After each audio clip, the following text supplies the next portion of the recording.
At 29 years old, I, Van Mitchell, considered myself reasonably content in my marriage to Gloria, who was 28.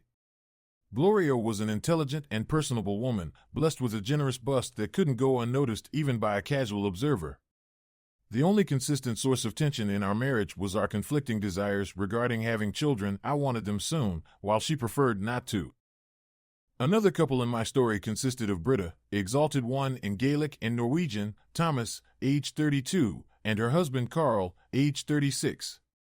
Brida and I worked at the same company, I as a computer engineer and she as the HR manager. Brida was the kind of woman who, if you had the chance to date, you'd likely fall in love with.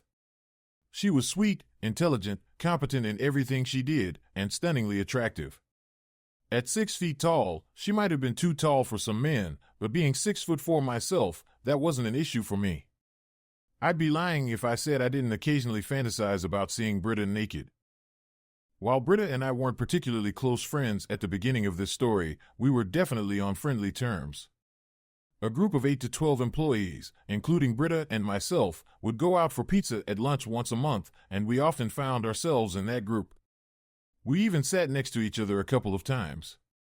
My only real one-on-one interaction with her was when her computer malfunctioned at a very inconvenient time. Normally, someone from IT would assist the HR manager with her computer issues, but that day, the IT department was short-staffed due to a flu outbreak, and the only 2 employees available were occupied with a system-wide upgrade that couldn't be postponed. Since Brida and I had lunch together just 2 days prior, she called me in a panic. I rushed to Brida's office and resolved her computer issue in 10 minutes. Since I was there and she was agreeable, I ran a diagnostic on her computer, turning what should have been a 15-minute job into a half hour of pleasant interaction with her. The only problem I encountered was my uncooperative arousal, which caused a tent in my pants and prompted me to discreetly cover it with a computer manual as I left to avoid any awkwardness. While delving into all the characters' relationships since elementary school, or details about their physical attributes and preferences, is unnecessary, I need to provide some context about myself to make this story realistic. Not that you'll believe it anyway, LOL. I typically leaned towards intellectual laziness. Although I possessed enough natural intelligence to graduate from a decent engineering school, I spent most of my time playing basketball, pursuing women, working out, and indulging in alcohol. Nowadays, I've given up on most of those activities except for working out, which I do 5 days a week. While I perform adequately in my job, I'm not particularly enthusiastic and only do what's necessary. As a typical guy, I occasionally browse through online porn. My wife is aware of it, and her stance is that while being on a diet or being married, you can still check out the dessert menu, soft porn, just don't indulge in any chocolate cake, crossing any boundaries with your private parts or mouth. While exploring a new website featuring photos and a few amateur wife videos, I stumbled upon what I considered the most stunning body I had ever seen. This woman had long legs with killer thighs, a perfect bubble butt, spectacular round breasts with prominent nipples, a flat stomach, and a shaved pubic area with conspicuous labia that practically leaped out of the screen and beckoned, "Fuck me." The photos were clearly taken candidly, with the woman's face blurred using a computer or phone app. There were about half a dozen photos of her, which I promptly copied and stored in a best photos folder on my home laptop. My favorite photo was the only one where her face wasn't blurred, although it didn't show her face at all. It was a rear view as she bent over with her legs slightly apart, fully exposing her vagina.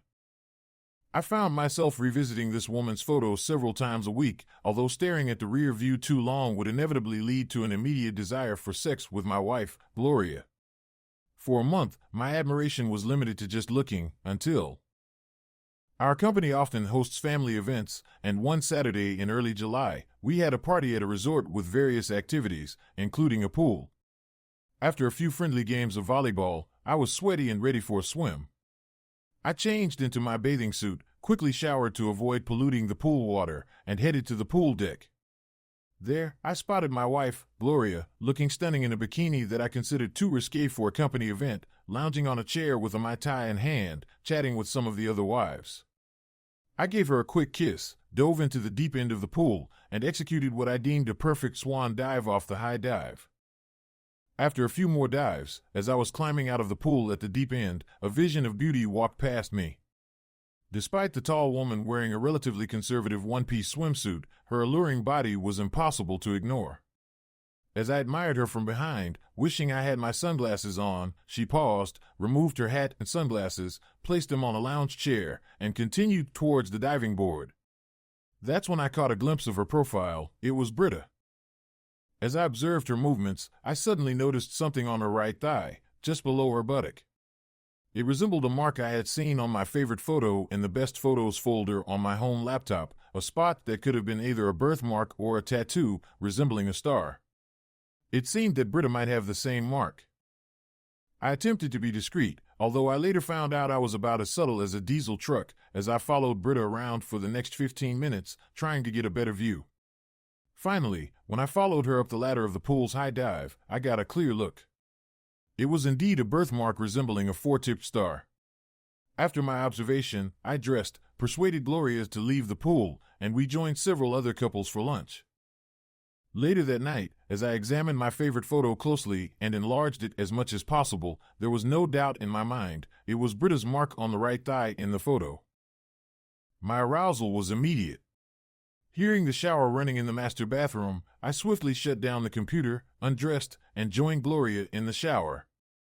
My sudden attention to her breasts and crotch took her by surprise, but she responded eagerly. After a brief attempt to dry off, I carried her to our bed and focused on pleasuring her. Knowing that if I pleased her first, she would be open to anything, I brought her to 2 orgasms with my tongue, lips, and fingers, then positioned her on all fours, similar to the pose in my favorite photo. Imagining the birthmark on her right thigh, I proceeded to satisfy Gloria like never before. Our orgasms were so intense that we momentarily lost consciousness. When we came to, I held her close while caressing her breasts. "What was that all about, you wild thing?" she asked in an appreciative tone. "Your incredible body flashed into my mind, and I had to have you," I responded. We both chuckled and fell asleep, exhausted from the day's events and our passionate encounter.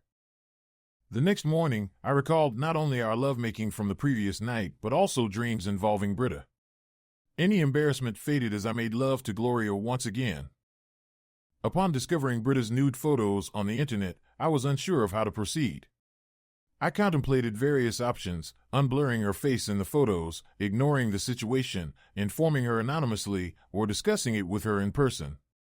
Each choice carried potential consequences. My thoughts lingered as I revisited the website where I found Brida's original photos, stumbling upon 2 additional photos and a short video. Although her entire face wasn't visible in the video, her chin and hair were, and she was seen using a vibrator. Knowing Brida's conservative nature, I realized she likely had no idea these explicit images were online and would want them removed. It became clear that I needed to take action. The first step I took was attempting to unblur Brida's face in one of the photos to confirm her identity. However, I realized that if I could unblur it, others could too, which Brida definitely wouldn't want.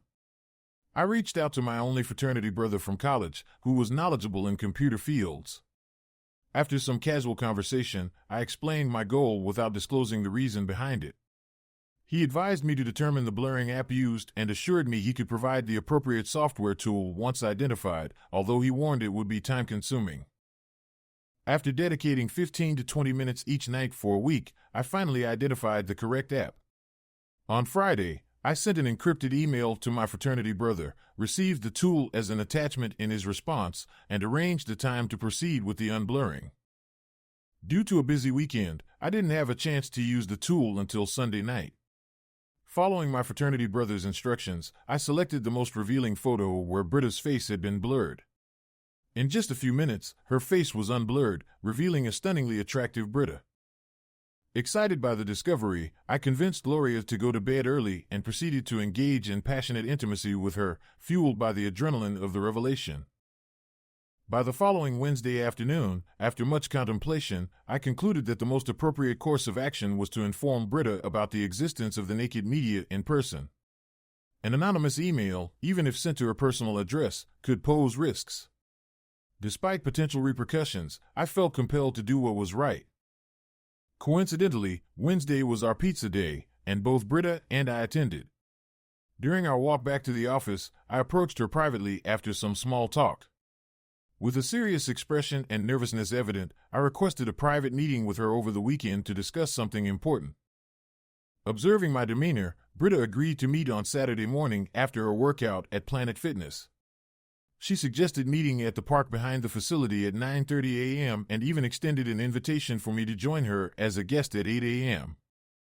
Despite having my own workout routine at a different facility on Saturday mornings, I agreed to join Brida at Planet Fitness. We worked out independently, utilizing different equipment, except for the cardio machines where we used side-by-side ellipticals. Brida's dedication to fitness was evident, contributing to her toned physique that drew attention from every male at the gym. Although she remained oblivious to the admiration, we exchanged occasional conversations amidst jealous glances. Following our workout, we skipped showering and instead dried off before stepping outside on the beautiful morning. I retrieved an envelope from my car, and we settled on an isolated park bench, each with a bottle of water. "So, what's the big secret?" Brida inquired with a smile. Opting for a straightforward approach, I revealed, I stumbled upon naked photos and a video of you on an internet soft porn site. They appear to have been taken without your knowledge using a candid camera. In these photos, your face is blurred, but upon closer examination, I unblurred one, confirming it's you. This envelope contains copies of the photos, including the unblurred one, and the website where they can be found. Initially, Brida seemed to think I was joking, but her demeanor shifted as she opened the envelope, gasping and visibly shaken. Without turning the photos toward me, she expressed her anger, swearing to take action against the person responsible. One particular photo caught her attention, and she questioned, "Is this the one that led you to identify me?" Confirming her suspicion, I nodded, feeling flustered as she mentioned an incident at a company party. As she contemplated her next steps, I felt compelled to clarify my intentions. "Brida, I carefully considered sharing this information with you. I did so because it seems you were unaware of these photos and the video. I highly doubt you were aware of the video. If you need assistance in having them removed from the website, I'm willing to help, but the request must come from you." Brida's gaze lingered on me as I grew increasingly flustered and sweaty. Eventually, her expression softened, and she spoke. "I had no knowledge of these photos and video. It's evident to me that my husband Carl is responsible for taking and posting them, and he's going to pay for it. I understand that it wasn't easy for you to bring this to my attention, and despite my initial reaction and embarrassment, I genuinely appreciate it." With a quick kiss on my lips that caught me off guard, Brida then returned everything to the envelope, stood up, and said, "I'll reach out if I need your assistance. Do you have copies of these photos?" "I'll ensure they're destroyed," I nervously replied. "Wait until they're removed before doing so," she advised, surprising me. In the days following our Saturday encounter, several significant events unfolded. Brida confronted her husband Carl, threatening divorce as I later learned directly from her. Gloria's behavior became erratic, shifting from normal to belligerent, sexually provocative, distant, and bubbly within the span of an hour. A few days after our meeting, Brida took me to lunch and shared that despite her and Carl's efforts, the website, located in Eastern Europe, refused to remove the photos and video due to their high viewership. Brida appeared visibly down, a departure from her usual friendly demeanor. The night after our lunch, I sought out a reputed black hat hacker named Damon. I relayed the situation regarding the website's refusal to remove the content. Damon offered his assistance for a fee, and I, feeling desperate, agreed to act as an intermediary. That night, I called Brida and presented Damon's proposal and its cost. I offered to share half of the expense if the photos weren't removed. She graciously declined my financial offer, stating, "It's not your fault, it's all on Carl, and he'll face the consequences." However, she accepted my offer to facilitate communication. With the money from Brida, I met Damon the following Saturday and handed over the agreed-upon amount. I emphasized Damon's expertise and the gratitude we felt, even shedding a tear for added effect. On Thursday of the subsequent week, Damon called using a burner phone. "Check the website," he said with a chuckle. "You're a genius," I praised him. "Things turned out better than expected," he said with a grin. "The website's security had a major flaw, and they were grateful," he added with a chuckle, to me for pointing it out. They rewarded me with $100,000, so I'll gladly refund your $10,000 if you and your lady friend come by to pick it up. Overwhelmed with gratitude, I quickly checked the site and confirmed that the photos and video were indeed gone. Excitedly, I called Brida to share the news. She was taken aback. So, because he discovered their security flaw, they paid him $100,000 and removed my photos and video? I chuckled. That's what he insinuated, but I doubt that's the whole story. It was likely a ransomware situation. He took down the site and demanded $100,000 in Bitcoin as ransom. Once they paid up, he unlocked the site with the offensive content removed. Wow, she exclaimed. Together, Brida and I visited Damon on Saturday morning. I knew he was eager to meet her in person, so I coached her on how to make a good impression. We want to stay on his good side, I reminded her with a smile. Brida charmed Damon with her compliments and gave him 2 warm hugs. His grin stretched from ear to ear, clearly delighted by her attention. As we left, Brida whispered to me, "There's no way I'm telling my jerk of a husband that I got the money back. It's going into a secure box in the company's HR safe." When I dropped her off at her house, she thanked me tearfully. With a quick and then a lingering kiss on the lips, she expressed her gratitude. I vowed to cherish that moment forever. Now, you might think this is a happy ending, but don't be fooled. As they say, no good deed goes unpunished. I was in good spirits on Saturday, despite being perplexed by Gloria's mood swings. Despite her changing demeanor, we enjoyed ourselves at a dance club with friends and had passionate sex when we returned home. However, as I drifted off to sleep, I couldn't shake the feeling that although we had been physically intimate, there was a missing emotional connection. Gloria was gone when I woke up on Sunday, which struck me as odd. She left a brief note saying she had errands to run. She returned around 2 o'clock, immediately stripping off her top and pressing her breasts against me. Delighted, I indulged in her affection. After a teasing session, she whispered, "Take me to bed and make love to me." Ecstatic, my body eagerly complied with her request. After quickly removing Gloria's shorts and underwear, I delved straight into pleasuring her. Her unusual level of sexual provocation that afternoon left me puzzled, but her arousal was undeniable. Normally, I'd take my time, gradually building her pleasure through licking, sucking, and fingering until she reached 2 orgasms. However, this time, her intensity caught me off guard, and my own urgent need for release led me to thrust deeply in a single motion, eliciting a sharp cry from her. Giving Gloria everything I had, she responded uncharacteristically, swearing and gripping me tightly with her thighs, matching my fervor with an intensity one hadn't seen before. Our simultaneous climax reverberated through the room, echoing with such force that it felt as though it could awaken the dead if we lived next to a graveyard.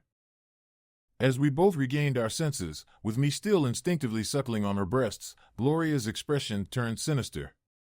"Which did you enjoy more, eating your cream pie or sloppy seconds?"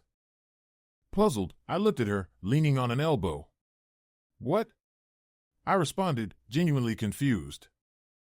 With a diabolical grin, she retorted, "Since you've obviously fucked that slut Brida, I thought I should give you a cream pie and sloppy seconds." "What are you talking about?" I asked, my voice rising in frustration, though I hoped she might be joking. "Don't play innocent," she snapped, slapping me for the first time in our relationship, knowing I'd never retaliate. "You were seen kissing her in the park, then riding off with her yesterday, and those naked photos of her in your desk drawer. And let's not forget you sniffing her butt at the company party." I was helping her out, not having an affair, I protested. "Bullshit." "Well, now you know what it's like," she spat back. Confused and disbelieving, I grabbed her phone from her purse and scrolled through her gallery, finding photos of her performing sexual acts with an unidentified man, along with a video of her being intimate. They were dated that day, with her recognizable rings and hairstyle. Ignoring her attempts to stop me, I transferred the photos to my phone and retreated to the bathroom, leaning against the door to prevent her from entering. When I emerged, she was defiant. "So, you think you can fool around but can't handle it when I do?" In the calmest tone I could muster, I explained, "Those pecks on the lips from Brida were to thank me for removing the nude photos you found in my desk from the internet." They were posted without her consent, and when I discovered them, since, as you know, I occasionally look at porn, I informed her. Now, you're going to talk to her, or I'll throw your naked ass out the window.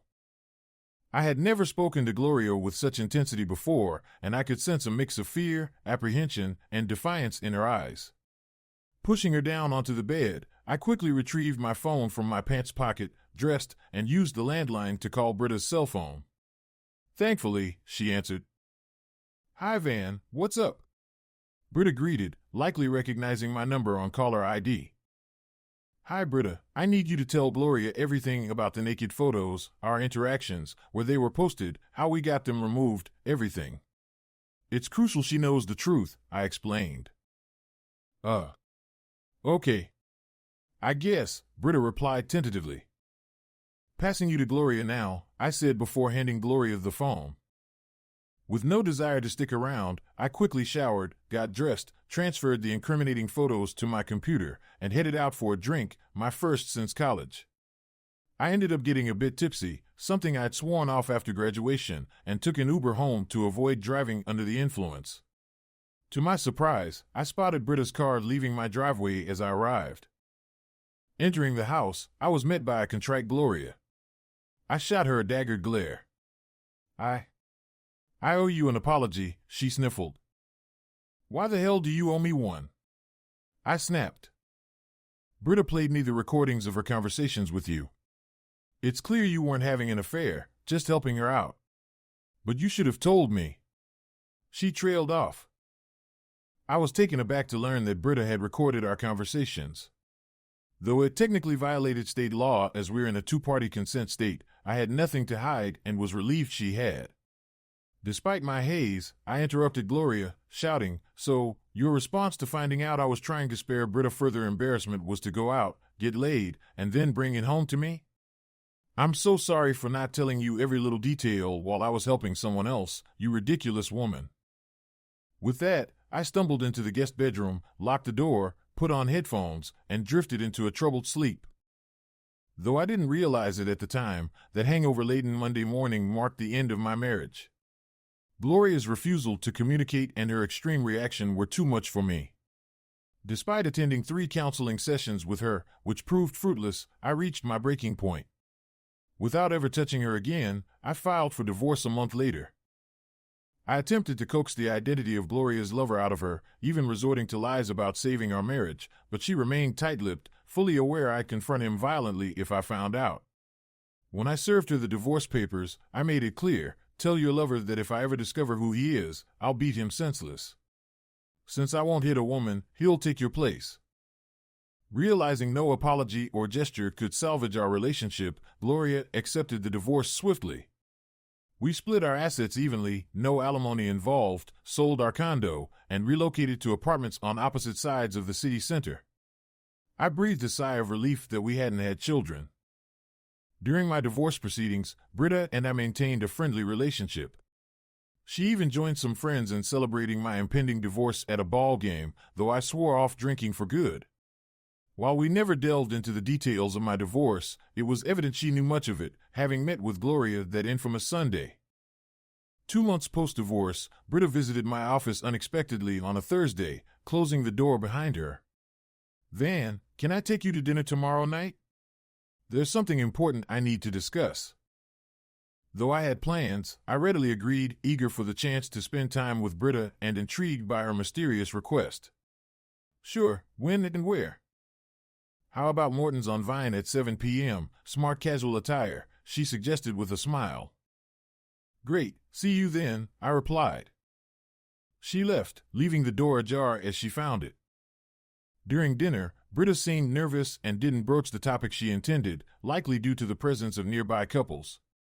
She proposed we talk in my car. Despite my attempts to split the bill, she insisted on paying. Some events in life are predictable, others less so, and then there are those that shock you like a bolt from the blue. Brida's revelation fell into the latter category. As she spoke, mostly staring ahead with occasional eye contact, her words hit me like a thunderbolt. Carl is desperately pleading for me not to divorce him, trying to stall the process.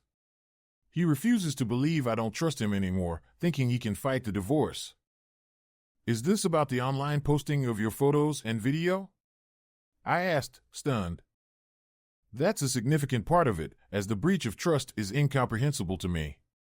However, it's also his lack of integrity in other dealings I've witnessed, and his character isn't what I believed it to be when we married, Brida explained, sighing.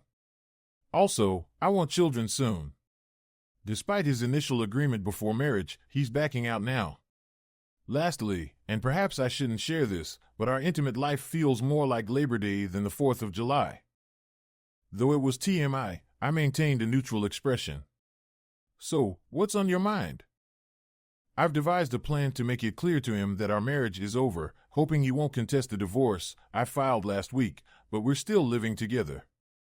You're the only man, aside from Damon, who doesn't fit the bill, who has seen me exposed in photos, so I need your help, Brida said nervously. My mind raced with disbelief, but I kept silent. Brida glanced at me, then continued, I want Carl to catch us in my bedroom, seemingly after intercourse. You can keep your boxers on to suggest we're dressing post-coitus. It's the most effective way I can think of. Would he become violent? I inquired. He's not prone to violence, and there are no weapons in the house except kitchen knives, which I'll hide. You have the physical advantage, being taller, heavier, and stronger, Brida said rapidly, clearly anxious. I'll need to consider it, I replied. If you can't, I'll have to come up with an alternative, but nothing seems as convincing, she added hastily. I'll think about it, I agreed. Would dancing help you relax and decide? Brida asked. I think it might, I said with a smile. Then let's go to that new dance club on Brighton Street, she suggested, grinning. And so we did. The evening was enjoyable. Brida was an adept dancer, fitting perfectly in my arms during Latin dances and slow songs. She wasn't used to being lifted due to her slender frame, but I managed easily. While I abstained from alcohol, Brida seemed unsettled after our car conversation, resorting to drinks to calm her nerves. By the time we left the club at 1 a.m., she was genuinely buzzed.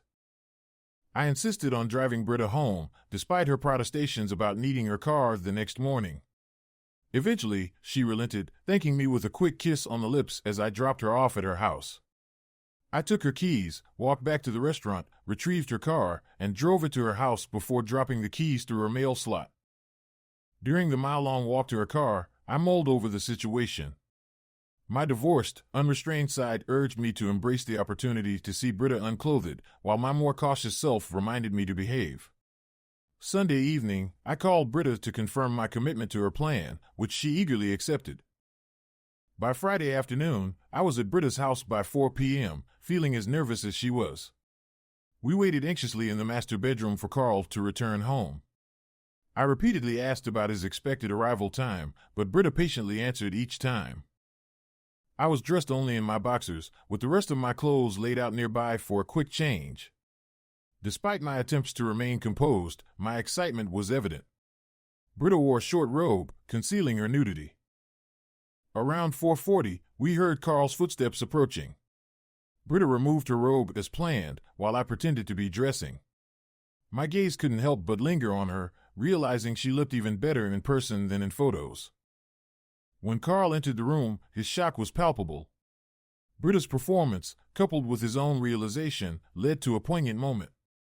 He left without a word, leaving us in silence. Expecting Brida to dress, I was surprised to find her still naked. She approached me, acknowledging the solemnity of the situation and thanking me for my assistance.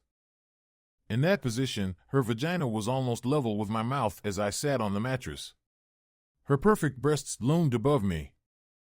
Perhaps there's a heterosexual man out there who, like me, hasn't been intimate in over 4 months, and despite considering Brida the sexiest woman alive, and with her naked body close by, seemingly asking for attention, could resist her. I wasn't that guy. I grabbed her perfect buttocks, pulling her closer to my mouth, and began licking, sucking, and fingering her with fervor. Brida simply ran her fingers through my hair, moaning, "Oh God, oh yes," a few times as I fervently performed cunnilingus, a level of enthusiasm I had never displayed before. When she reached her first orgasm, it was so intense that I had to support her to prevent her from collapsing. With a swift movement, I positioned her on her back on the bed. I swiftly removed my boxers and returned to pleasuring her. After her second, even more powerful climax, she could barely speak, but my instinct said fuck me, while my arousal was at its peak, so despite her tightness, I couldn't hold back, completely engulfing myself. My mind and body were conflicted as I began thrusting back and forth while she tightened and relaxed her pelvic floor muscles. My body craved to satisfy its needs swiftly, but my conscience urged me to acknowledge my feelings for her and make love, not just engage in casual sex. Ultimately, my conscience prevailed to some extent. As I stroked leisurely, I caressed her breasts and kissed her lips until her vagina started spasming and she emitted uncontrollable yelps that couldn't be stifled by our kisses. Our last few thrusts were powerful as we reached climax, her first, and me less than 2 seconds later. It was a magical and exhausting experience. It took a while before we both regained our senses and stopped moaning. Brida spoke first. "Thank you, Van, that was incredible." I chuckled. I must be in a dream because I thought I just heard the most attractive woman in the world give me the experience of a lifetime and then thank me. "Can't we thank each other?" she giggled. "Hell yes, thank you, goddess." After some pleasant conversation, she looked shy. Van, I have a confession to make. I was hoping things might turn out this way." "There's no way I could resist you," I replied, passionately kissing her while gently teasing her nipple. "I remember a major disagreement between you and your ex-wife regarding your desire to have children and her opposing view. And if I recall correctly, you share the same desire as I do, while Carl shares the same views as Gloria?" Brida smiled broadly. "Do you think we might want to start a family together?" "I know I do, but let me woo you first. Since Carl will likely return soon, why don't you pack a weekend bag and come to my apartment this weekend?" "Is there enough space for me in your bed?" she giggled. "It's a king size, so if we mess up one side we just go to the other." "Works for me," she laughed. We got dressed, I changed the sheets on her bed and put the ones we made love on in her laundry room while she packed a bag. She followed me to my apartment in her car. After I made her an easily digestible dinner, we got to the serious task of using the rest of the weekend to determine our sexual compatibility. While our little stunt for Carl's benefit was cruel, he got the message. Brida spent most of the 4 months that their divorce made its way through the judicial system in my apartment. We made out a plan to test our compatibility and we stuck to it. Fortunately, there wasn't much doubt after the first month that we were as sexually compatible as possible. There were no major problems outside of bed either. Our biological clocks seemed to be in sync, as well as our libidos, and we had lots of things in common as well as enough differences to really make things interesting. Since we worked in different areas of the company and were not on the same management tree, there was no adverse effect on our jobs as a result of our relationship, which we didn't hide so our coworkers quickly found out. There were some disappointed people, however, who would have liked a shot at Brida or me, but they were politely discouraged by the intensity of our joining. The day that Brida's divorce was final, I was one happy camper. After celebrating, both of us without alcohol, that night when we went to bed we had the most sincere lovemaking ever.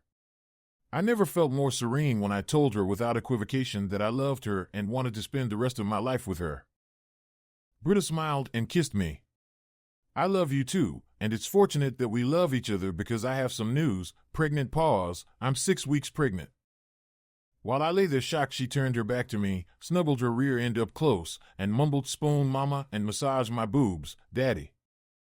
I was too shocked to react. I just did as she said, and when I could tell that she was fast asleep, I too was soon in dreamland.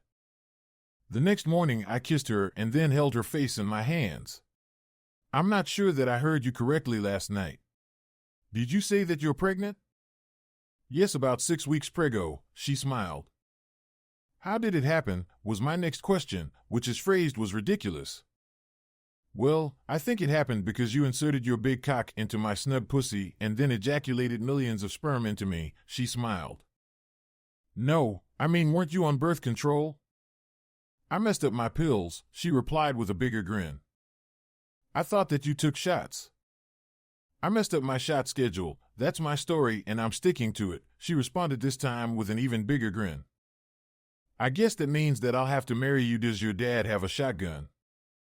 You bet your ass he does, and he won't have his little girl popping out babies without a ring on her finger, she retorted, this time with an even bigger smile.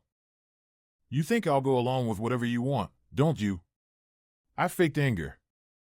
I didn't think her smile could get any bigger, but it did. Yes, but your reward will be that you'll be the most sexually fulfilled man alive. With that, she moved down to my groin and began pleasuring me orally, giving attention to every part. Less than half an hour later, I released such a substantial amount of semen into her that if she hadn't already been pregnant, she would have conceived, regardless of her birth control. 10 years later, life isn't just good, it's fantastic. We seem to fall more in love with each other every month, and we adore our 3 children, 2 girls and a boy, to pieces. Sometimes the 3 women in our family team up against us 2 males, but we always manage to come out all right even if we don't always win. The best part, aside from watching our kids grow up, is that I no longer have to look at pictures of what I believe is the most beautiful female form on the planet. I have the real deal beside me in bed every night. Every day, I take a few moments to thank Carl for posting those photos online and Gloria for her impulsive actions and vivid imagination. Thanks for watching. Subscribe to the channel not to miss new videos.